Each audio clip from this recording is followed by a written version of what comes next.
April 19th, 11:21 AM, District Court, Defendant Lobby number 2. Hello everyone, Triple S back is more Apologies State's Attorney. Again, very short episode last time with just one testimony. I don't know why they split it up into, two separate parts for this trial part, but yeah. This time, we're going to find out who Clavier Gavin's decisive witness is concerning the shooting of Magnific Grammari, and they're going to try and prove that it was Zach Grammari who shot Magnifi in the head. So we've got to see who it is. Let's go. Very impressive, Mr. Wright. I have to say, I expected nothing less. We've only just begun. I was hoping you could tell me a bit more about what happened, actually. I did not think you would believe me if I told you. Better that you discover the truth for yourself. I was thinking of you, I think we need less thinking and more talking. The night in the hospital, what really happened?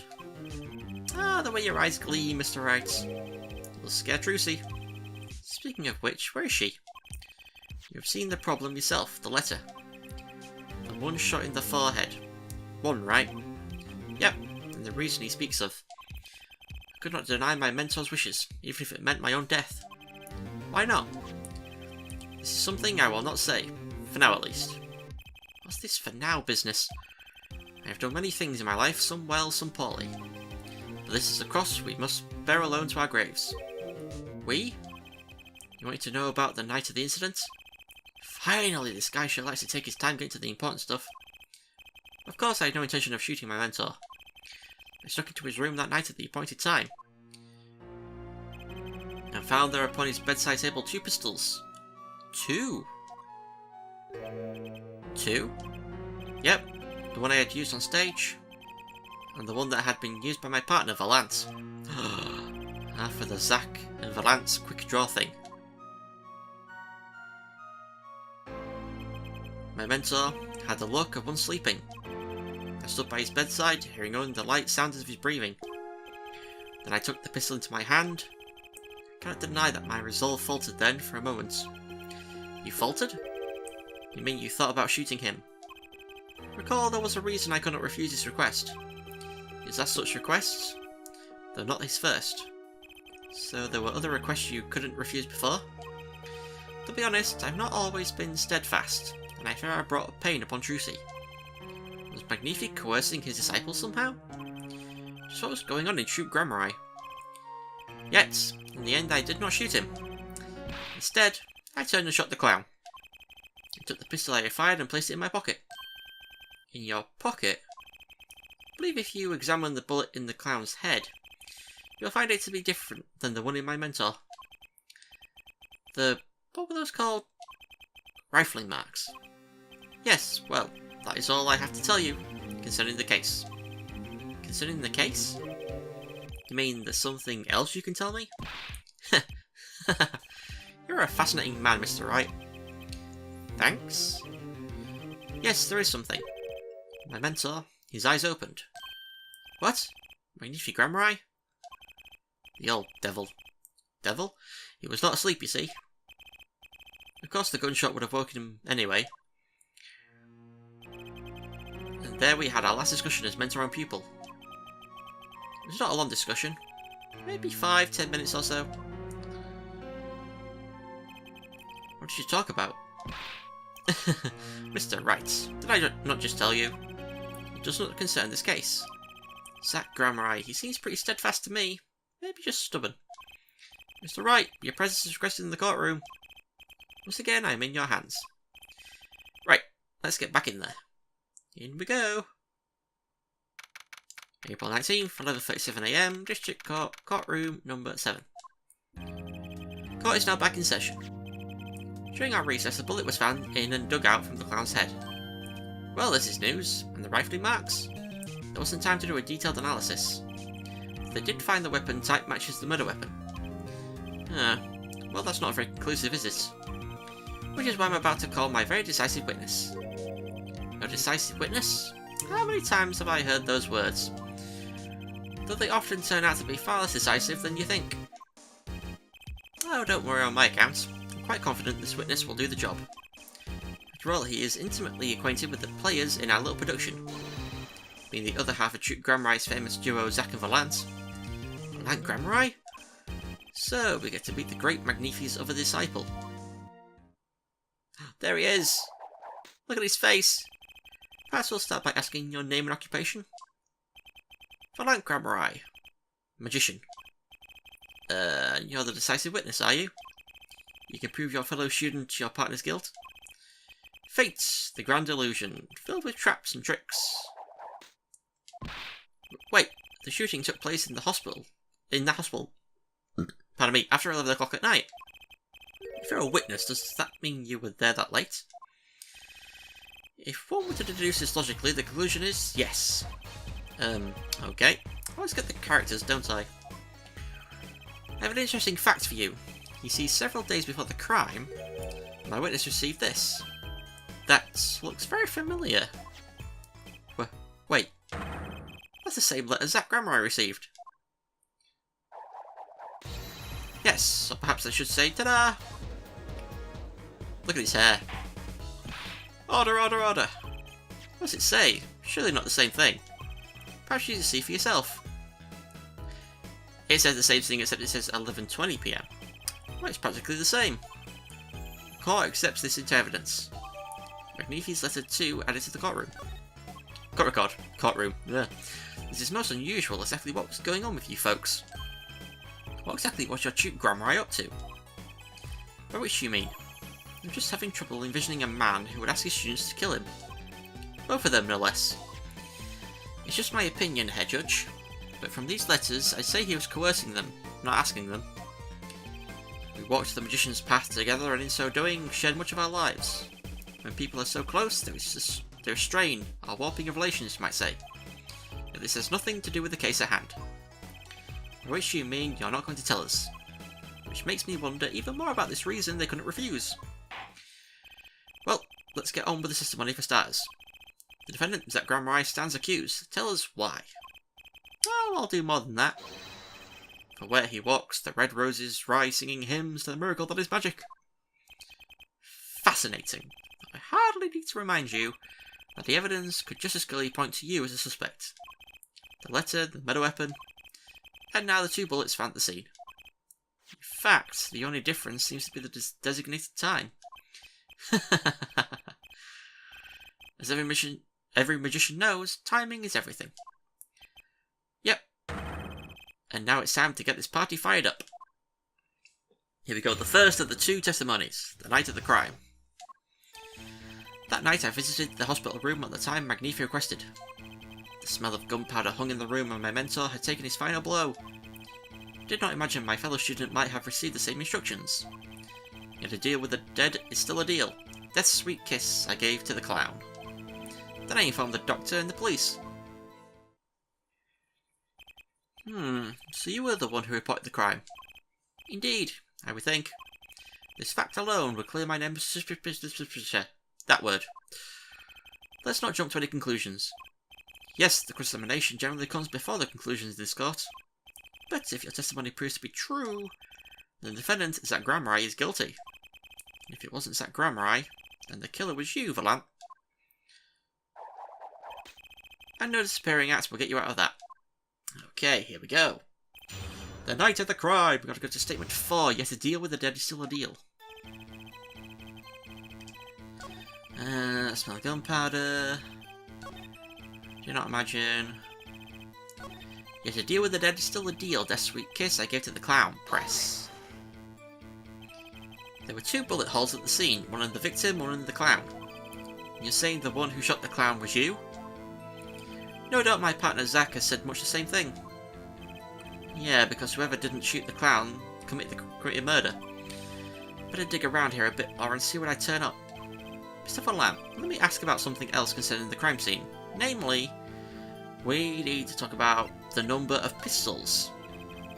How many pistols were there when you entered the room? By which you mean what, precisely? 2 pistols were used in the Zack and Volant quick draw shoot 'em, correct? 1 for each of you. You were well informed, yet only one of my old friends sat in the hospital room that night.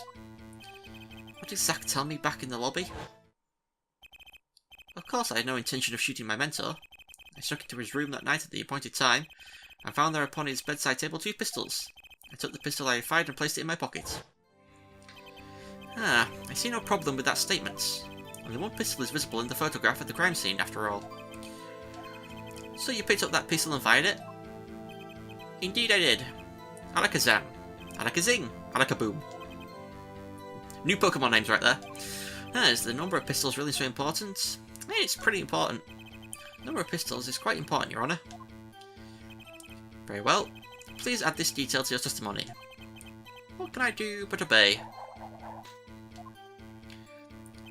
Only 1 pistol was in the hospital room that night. With it, I shot the clown. For some reason, this is now statement 3 instead of like a statement at the end of the whole other statements. But anyway, we present the pistol itself. According to the defendant, Zach Gramrai, when he entered the room, there were 2 pistols on that table. 2. One of those pistols he used to shoot the clown in the forehead. Then he left with it in his pocket. Of course, this is what he would say. Unlike the hapless clown, you must assume my defendant has some brains in his head. Well, what about what Mr. Voltaic has told us?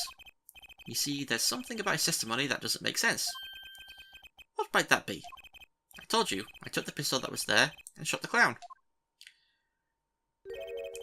That's your story, at least. But the rifling marks tell us a very different story, Mr. Voltaic. Recall what Prosecutor Gavin told us. We compared the bullet taken from the victim's skull with the bullet fired from this gun. The rifling marks on the bullets were a perfect match. Mr. Voltaic, if you fired this pistol, then you shot the victim in the forehead. Order, order, order! Well, this is all rather sudden. What have I done? Prosecutor Gavin? You owe the court an apology. Sorry. Sorry for what? You see, I was unaware that 2 of these unique pistols were crafted. The analysis of the rifling marks only proved the type of gun that fired them. But that's not what you told us before. You said you'd verify the murder weapon. Which is why I'm apologising to you now, quite sincerely I might add. Would you hold me accountable for a mistake made in my youth? That was just this morning. I am still young, and I might add, it wasn't really my fault. If the defendant had only admitted he took 1 pistol from the scene of the crime, we would not be having this pleasant discussion now. Voltaic Gramrai? Yes, Your Honour? You were presented to this court as a decisive witness, but you've proven to be more divisive than decisive.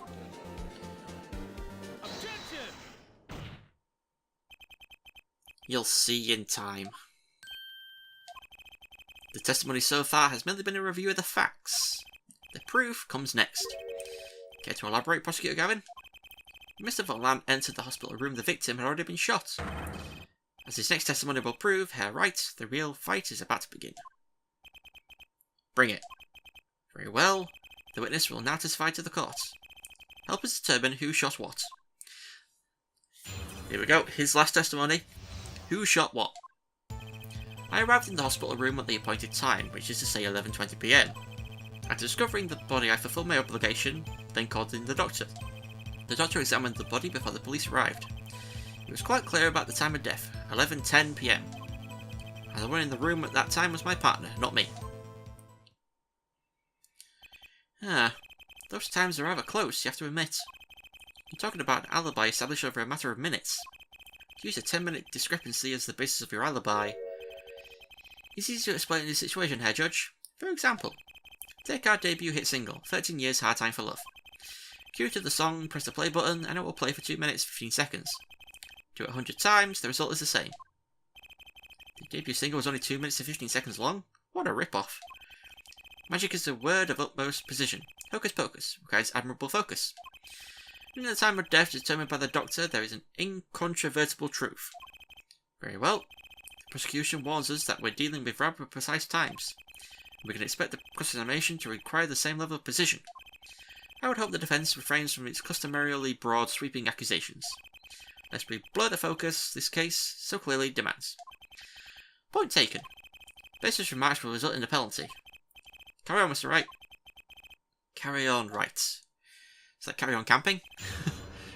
Okay, we're gonna go to, not statement, oh, I'm gonna amend my guide here because I almost, alright, I still need to press statement 4 actually, but I was about to follow the old testimony just then. Okay, I'm starting to go to statement 4, he was quite clear about time of death. He was quite clear about time of death. Press. I don't think I'm stepping out on a limb to say I have some doubts about this. How could the doctor be so precise with the time? We do usually only get an estimated time of death true. I'm not sure I've heard of a verified time of death. Magic revels in making the complex appear simple, but reality is the opposite. What appears complex in this case is a simple matter of subtraction. See, another person has done their arithmetic homework. The point here is the IV the victim was taking. It's quite visible in the photograph of the scene. Recall what we heard earlier about the victim, Magnifi Grammar's schedule. Every night at 11, Magnifi took an IV drip for 30 minutes. I can see the IV bag right there, yes. Now look a little closer.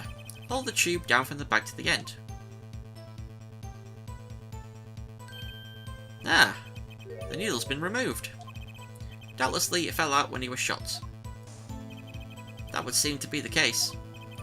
When the needle comes out, the IV no longer drips. Ah, you could just measure the remaining IV liquid. Precisely. The IV liquid functions for our purposes as an hourglass of sorts. This is how the doctor determined the time of death. From the amount of remaining in the bag, it was determined that the IV had stopped 10 minutes after administration began. IV report added to the court record. And so it was, when I, Valance, entered that room, 10 minutes had passed since that horrible crime was committed. And this is proof. Ah, well, Mr. Wright? Did that seem important? Very important. Well, seeing how it is the biggest clue we have to the time of death, I'd say it's very important. Agreed. It would be hard to imagine a more precise way to determine the time. Behold the power of arithmetic. Very well. The witness will add this detail to his testimony. Sometimes the most magical thing of all is the truth. Okay. The water of life springs not eternal. The remaining IV liquid proves my innocence. Apparently we press this. Did you notice the IV yourself by any chance? When first I entered that room, the stench of gunpowder assailed me. Next, the mark of death upon my mentor's forehead. And then his left arm did I spy a rose, drooping and wilted. Its thorn the discarded IV needle. Knocked from the vein by the force of the shot. Luckily for you. If that IV had not been there, why, you might be a suspect. Indubitably so. I might say it's thanks to my lucky colour. Your lucky colour? Indeed, even today I wear it proudly upon my suspect self. For it always, without fail, brings me luck. Why, when Zack and Valant won their first Magicians Grand Prix, yes, the very one held by the Association of International Magicians, I was adorned in this attire then too, and our trophy a bust. Ah, what a day that was. This is one trip down memory lane no one needs. My lucky colour, yes indeed, and that IV too. I say I think 'twas hued especially for me, Valant.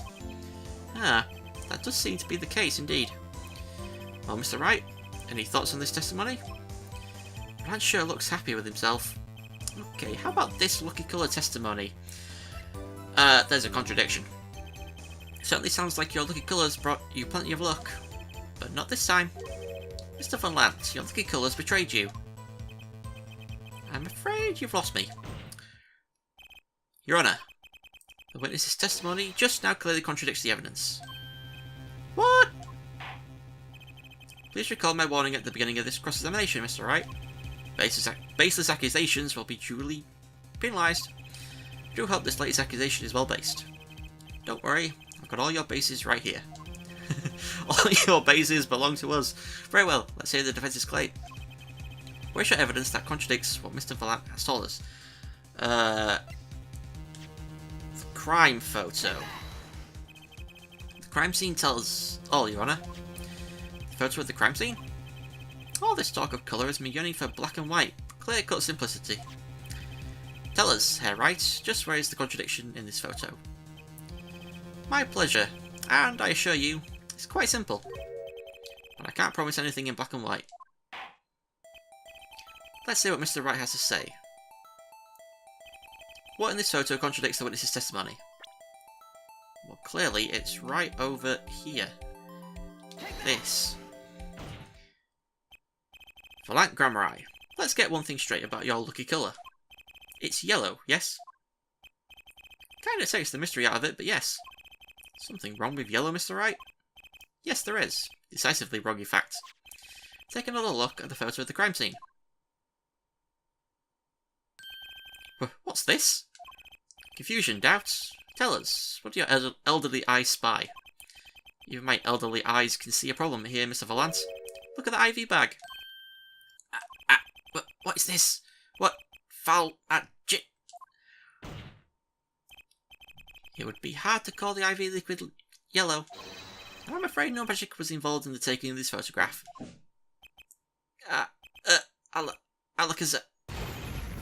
No! Those are some evil-looking rabbits. Order, order, order. What does this mean? This is some kind of mistake. Yes, Prosecutor Gavin. And what is this mistake? The greener they are, the harder they fall. I suppose there's no substitute for experience. Voltaic Grammar, as you reminded us several times, your lucky colour is yellow, but the IV is clearly not. Well, this contradiction can mean only one thing. And to think, you almost had me. I see your true colours now, Ace Attorney Phoenix Wright. Something you'd like to tell us, Prosecutor Gavin? As far as this court can tell, the witness's testimony does contradict the evidence. Yes, a contradiction. One that I shall be pleased to hand right back to Mr. Wright. How do you mean? How? Because the witness has made no mistakes. I agree at a glance, the IV liquid does appear a sort of greenish yellow, but I assure you the liquid itself is quite yellow. Yellow liquid? How can you say that? So as I can tell from this photo, it's green. Yes, but what colour is the IV bag itself? The bag? You mean the plastic bag on the hook? Yeah, looks like I want to say light blue. Precisely, figured it out yet? Put a yellow liquid in a blue bag and make it green. This, incidentally, is the liquid's true colour. I see.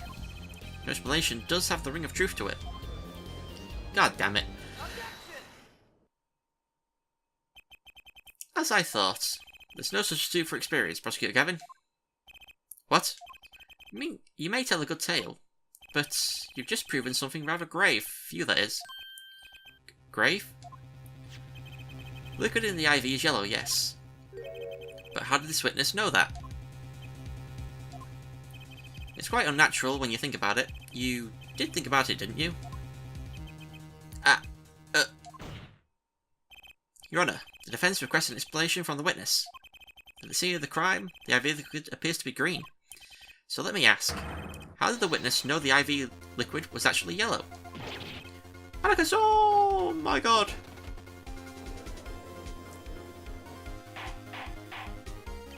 Order, order, order! Mr. Wright will explain this at once. The witness clearly knew the colour of the IV liquid, so I'm sure it means something, but what?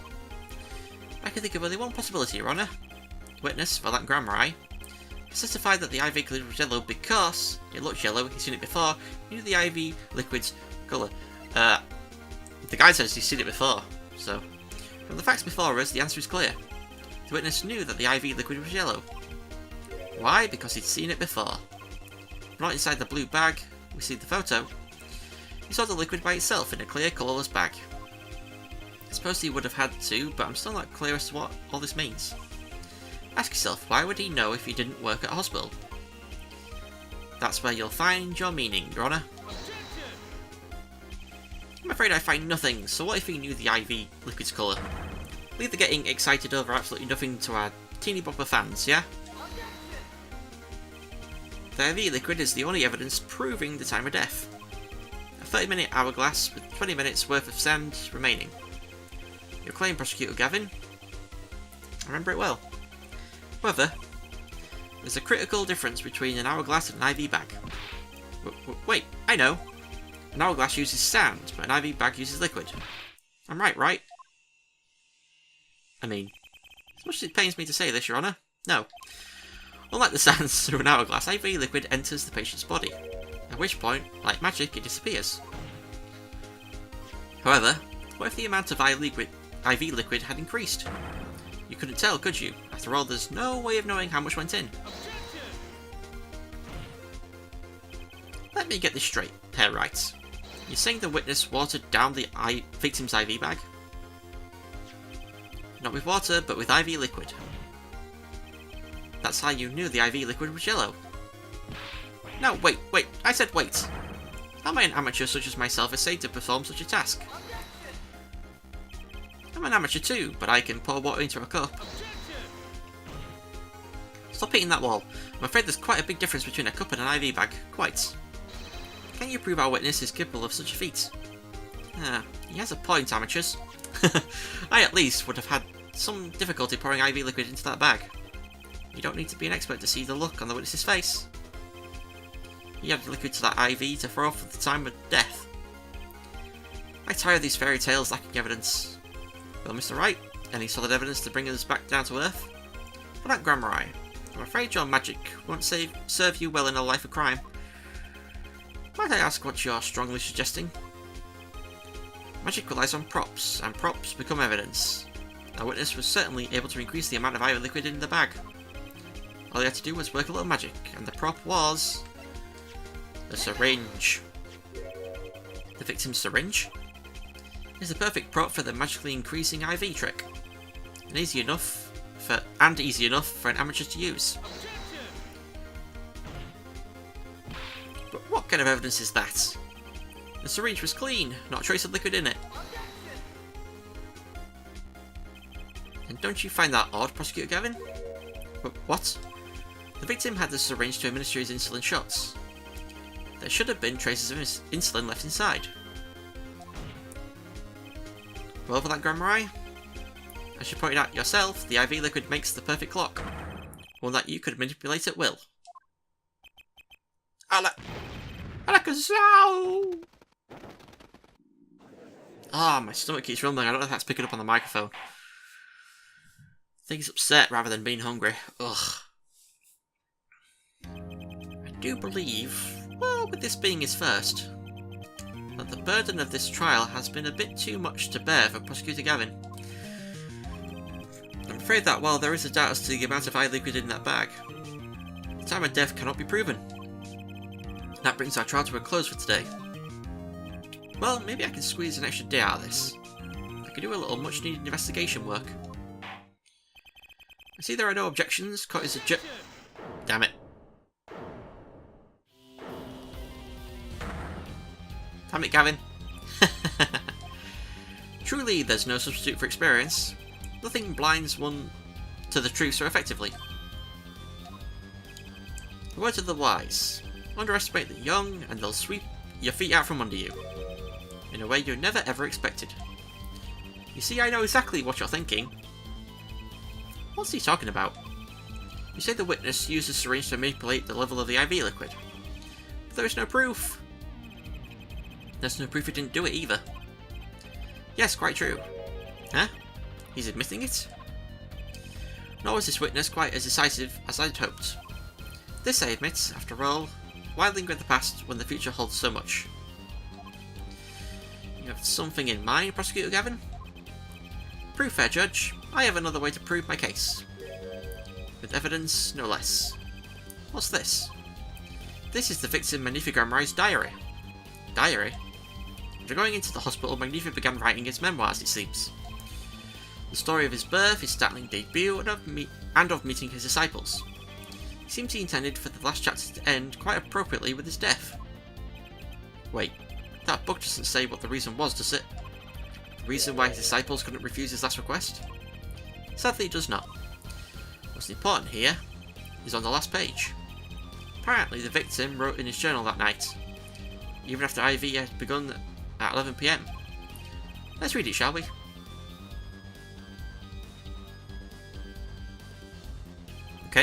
Yeah, this does appear to have been written just before his death. The court accepts this into evidence. Beneath his diary added to the court record.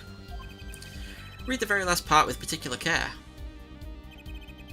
This journal may end here, it may go on, but not long. That depends on his hand. Of course, by his, he refers to our defendant, Zach Gromrai. That would make sense, yes. He was the first scheduled visitor after all. But look at what he said before that. This journal may end here, or it may go on. It may go on. My nephew Gromrai intended to write again. That is, if Zach Gromrai didn't pull the trigger.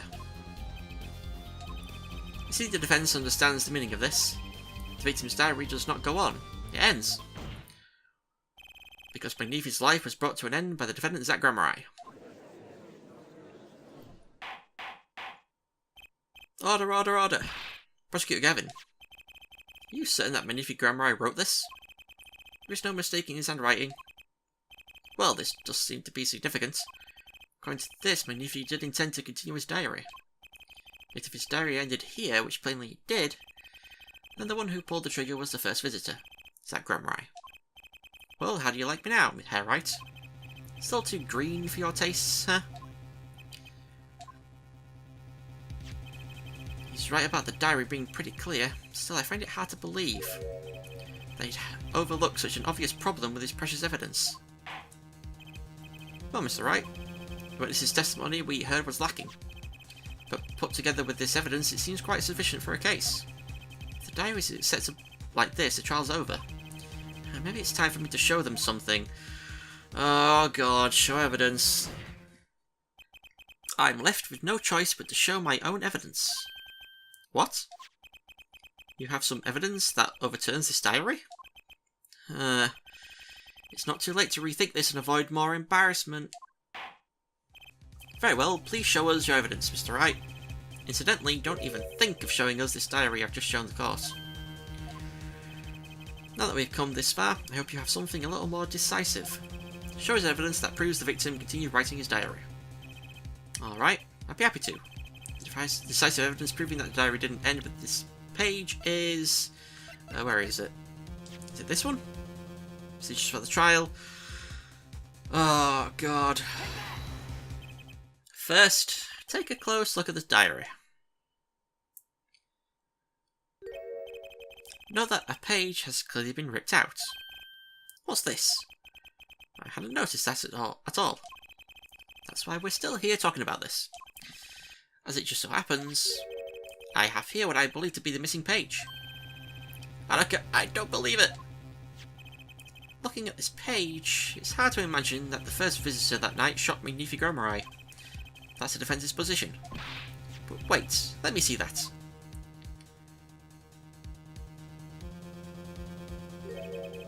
What in Sam Hill?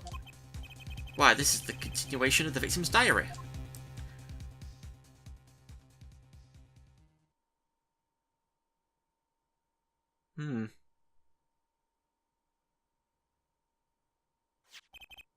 Note the torn edge of the page.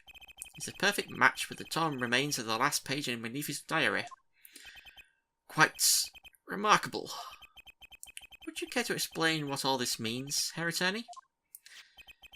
The diary continued after his first visitor came, which means that the victim was still alive after Zach Gromrai left, leaving no one to take his life but the second visitor. Voltaic Gromrai. No. No! Handwriting too matches that on the other pages.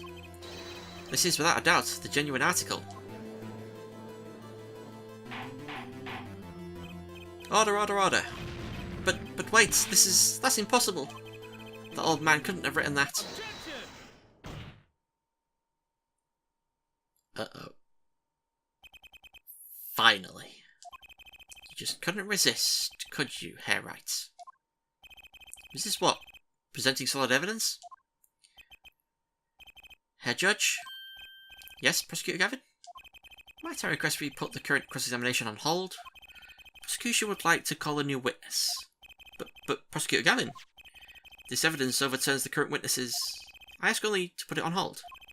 Please, my new witness has a very, very important piece of testimony to give. 5 minutes, no more. I promise, Your Honour. Well, if you put it that way, Mr. Wright, what's your take on this? Well, Your Honour, judging from his enthusiasm, we'll have to hear this new testimony sooner or later anyway, so it might as well be sooner. Then, though this is highly, highly irregular, we will put the current cross-examination on hold.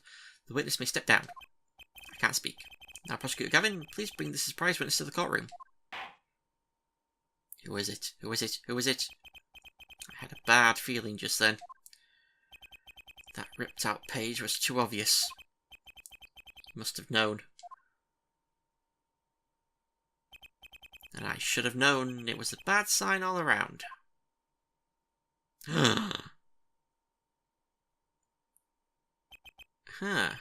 Holding trial with no audience is a first, even for me, Prosecutor Gavin. I beg the court's understanding. Drew Measham, I had to make a judiciary deal with the witness to secure his testimony. A judiciary deal? The details of his testimony may have some legal ramifications, shall we say. I thought it best to contain the information to this room. Very well. And you were the witness, I gather. Yes, sir. State your name and occupation for the record. My name's Drew Measham. I'm a painter. A painter? And you are somehow related to this case? No, well, not per se. I have one simple question for this witness. Mr. Measham, was it? Do you know what this is? Oh, yeah. I know it well. How's that possible? Have you seen this diary page somewhere before? Oh, yeah. I mean, I made it. You... what? You made it? Yes. You might call it one of my works. The Regional Prosecutor's Office received a tip-off yesterday. Legal evidence has been prepared for the trial of Zach Grammarai. Illegal evidence? I initiated an investigation and found this witness. A painter to the world at large, Drew Measham has another side, you might say. He is skilled in making perfect reproductions of certain things. Forgeries, in other words. Forgeries? Well, so we are to understand that this page here is a fake, prepared by a certain defense attorney. Hold it. I didn't prepare this evidence. Well, the attorney speaks. Something about this page, I presume, but what is he saying? It makes no sense. After all, it was you who presented this evidence to us, Phoenix Wright. Witness, Mr. Measham, was it? Who requested this forgery? Who was your client? That I don't know. What? Most of my clients prefer to remain anonymous, even to me. I make the items they want and receive my payment. That's the extent of my contact with them. But there's no proof this is a fake. It's a fake. Huh? To avoid just this sort of problem, I always put a special mark on my works. I can say without a doubt, this is mine.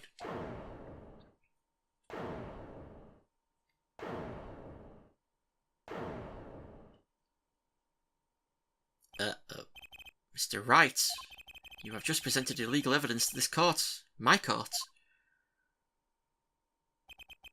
He was careless of me. That's all I can say. Oh, old boy. Here.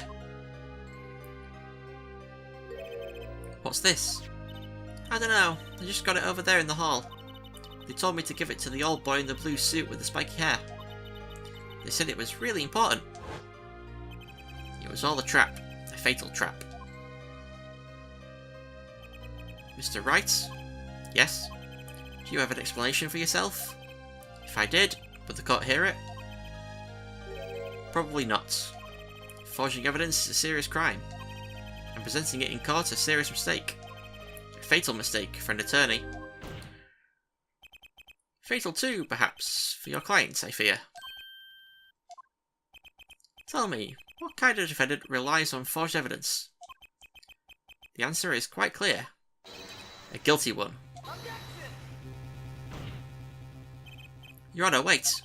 I understand that presenting forged evidence in court is a serious crime, but you cannot hold my client responsible for actions I undertook as an individual. I am sorry, Mr. Wright. Your Honour. Another close call, I dare say. If the prosecutor's office hadn't received that hot tip, everything would have gone the way you wanted it to, yeah? I even gave you a chance. Too bad you decided not to think before embarrassing yourself. I see no need for further discussion on this matter. Special witness dismissed.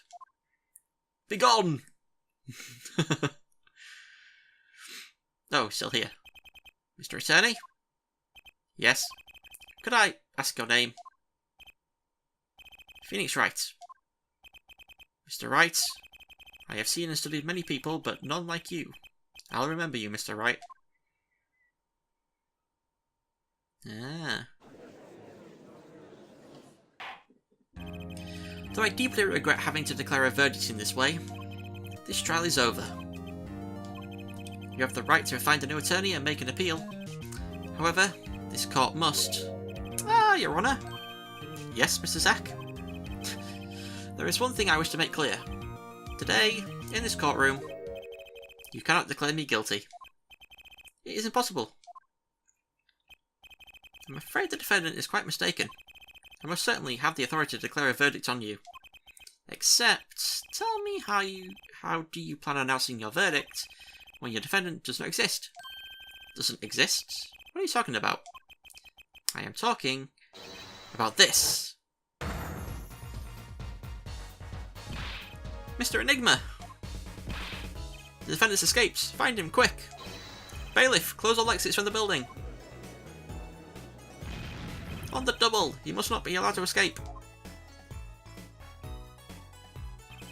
That day in that courtroom, a miracle occurred. The defendant, Shady Enigma, aka Zack Gramrai, did not just escape from court. He literally unbelievably vanished. Right before the bailiff's eyes. No one ever saw him again, not since that day. This is the Gramrai miracle.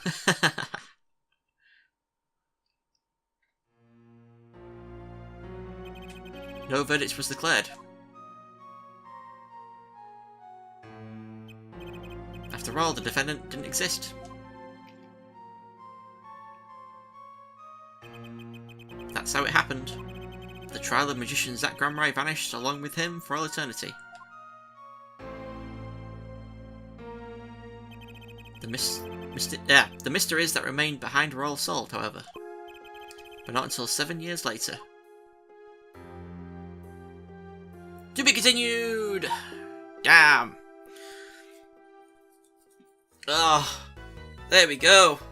So that's what happened to get Phoenix Wright chucked out of being a lawyer, a defense attorney. He presented forged evidence, unknowingly, that was given to him by Trucy, and was given to her by someone that we don't know who it was. So next time, I'm not joking you right now, next time will be probably the longest episode of Ace Attorney so far that I've done. Oh my god, it's going to be hell, because it's all detective work, and it's really long. That was my wrist cracking right then. So I'm not recording that today, because I need like a full entire day. Not day, a full entire morning to record it, because it's going to be so long and so tiring. But anyway, there we go. So, thank you all for watching. I shall see you all next time. Goodbye. Hey guys, thank you so much for watching this video. If you enjoyed it, be sure to leave a like and let me know what you thought in the comments below. If you decide to subscribe to the channel, that would be amazing, and ding that bell to be the first to hear about my new videos. Thanks again, and I shall see you all next time. Goodbye.